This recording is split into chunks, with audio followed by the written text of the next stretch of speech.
बिस्मिल्लाहिर्रहमानिर्रहीम। अज असी सूरा बकरा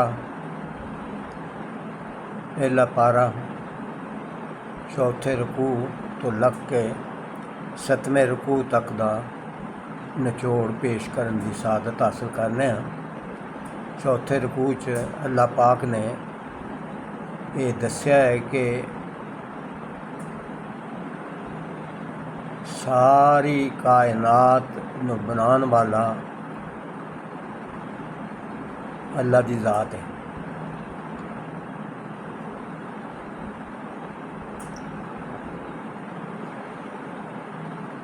फरिश्तियां ने जदों अल्लाह ने कहा कि मैं ज़मीन ते अपना नायब बनाने वाला हाँ तो उन्हें सवाल शुरू कर दिते। तो इस रकू च दस्या गया कि सारी कायनात अल्लाह ने बनाई है तो इंसान भी अल्लाह ने बनाया है इस वास्ते कि उन्होंने कायनात की जी खिलाफत है उसका मनसब अदा किया है। तो आदम अलैहिस्सलाम नूं कायनात उत्ते कामयाबी हासिल करने लई तस्खीर करने लई उन्होंने इलम की दौलत अता फरमाई। फरिश्तियां ते अबलीस नूं कहा इनू सजदा करो, अबलीस ने इनकार कर दिता।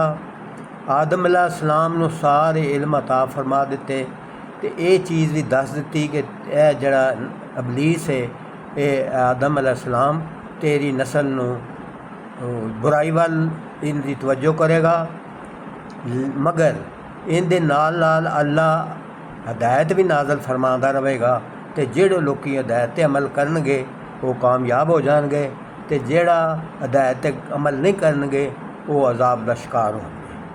पंजवें रकू च फरमाया उनदे विच बनी इसराइल की कौम नूं खिताब दा शुरू किया है।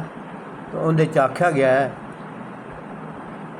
उन्होंने हदायत देने का उन्होंने निचोड़ दस्या गया उन्होंने सामने उन्होंने नसीहत की गई है बई कुरान मजीद ते ईमान लियाओ तो जमात नाल नमाज पढ़न का एहतमाम करया करो तो तुहाडे गल्लां करन ते अमल करन च तजाद नहीं होना चाहिए, उहदे तो बचो। इवें ना हो जाए बई तुसी लोग चंगियां चंगियां गल्लां तां करो तो अपने आप नूं भुल जाओ, दूजियां नूं नसीहतां करो तो अपने आप नूं भुल जाओ।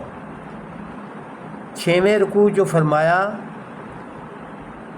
कि असां बनी इसराइल ते इनामात उन्होंने दिते जिहड़े उन्हां दा जिक्र किया गया है पर उन्होंने शुक्री की ना फरमानी की। अल्लाह ने उन्होंने फिरौन दे जुल्म तो बचाया, सीना दे सैराब विच बदलों का उन्होंने उत्ते साया किया, उन्होंने मनो सलवा की सूरत बहुत वधिया खुराक दी। पर बनी इसराइल ने नशुक्री करदे होया एक वच्छे की शक्ल बना के उन्होंने अपना पूजा जान वाला बना लिया। हज़रत मूसा अलैहिस्सलाम नूं कहन लगे कि सानू अल्लाह जेड़े तू कहना है उहदे उन्होंने मनो तो वह दीदार करा। अल्लाह ने फिर उन्होंने इस गल उत्ते उन्होंने मुख्तलिफ अजाब च मुबतला कर दिता। 7वें रकू च फरमाया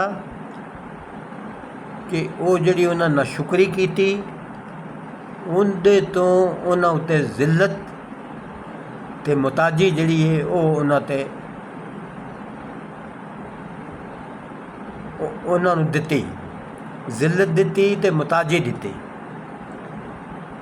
अल्लाह ने इसराइल नूं अल्लाह ताला ने अपने इंसानां दा जिक्र किया तो 12 कबीलियां लई सैराब विच एक चट्टान तो 12 चश्मे जारी किए।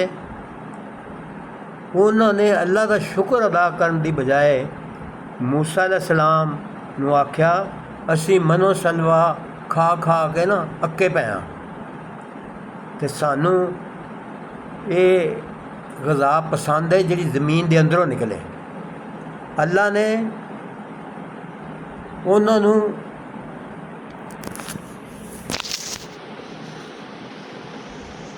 वो जी अल्लाह पाक नेमत दे रहे सन वो मुका ख़त्म कर दी तो उन्होंने क्या खेती बाड़ी करो तो अपनी जी तेरी तुहानू पसंद है गज़ा वो खाओ खुराक खाओ।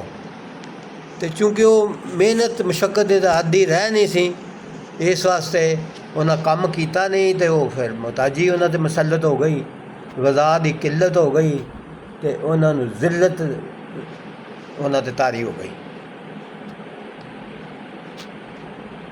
सदक़ अल्लाहु मौलाना।